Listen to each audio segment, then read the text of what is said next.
This is the story of a man whose life was flipped upside down. A man who went from hunting down Christians to becoming one of the greatest voices for Jesus. His name was Paul, though at first he was known as Saul, and his journey is one of the most powerful in the Bible.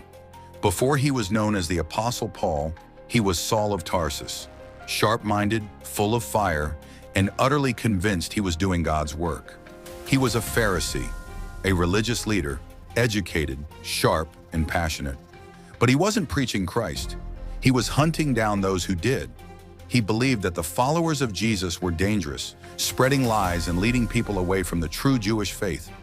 During the time just after Jesus' resurrection, his early followers, also known as the Way, were spreading Jesus' message across Jerusalem. Saul was one of their fiercest enemies. He arrested men and women, dragged them from their homes, and had them thrown in prison. Some met their end at his hands. Saul was feared. Christians whispered his name. He had permission from the high priest himself to imprison anyone who followed Jesus. One day, Saul got permission to travel to Damascus, a city north of Jerusalem, to persecute more Christians. But something happened on the way that changed everything. On that road to Damascus, a blinding light from heaven struck Saul, and he fell from his horse.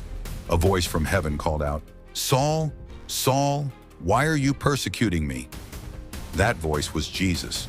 The men with Saul heard the sound but couldn't see anyone. Saul responded, "Who are you, Lord?"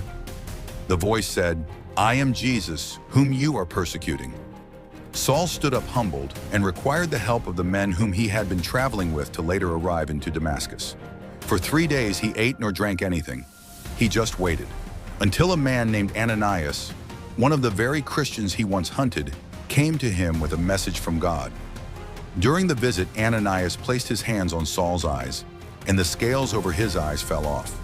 When the scales fell from Saul's eyes, he could see again, not just physically but spiritually. He was baptized, and from that day, Saul became Paul, the man who would carry the message of Jesus farther than anyone. But the journey wasn't smooth. Paul traveled constantly and all over the Roman Empire, to Turkey, Greece, Antioch, Corinth, Philippi, Ephesus, and by foot, boat, across deserts and seas. He started churches, preached in synagogues, marketplaces, even prisons. But not everyone welcomed him. Some Christians didn't trust him, and the Jews who once supported him now hoped for his demise. He was beaten with rods, whipped, stoned, shipwrecked, not once, but 3 times. He didn't give up.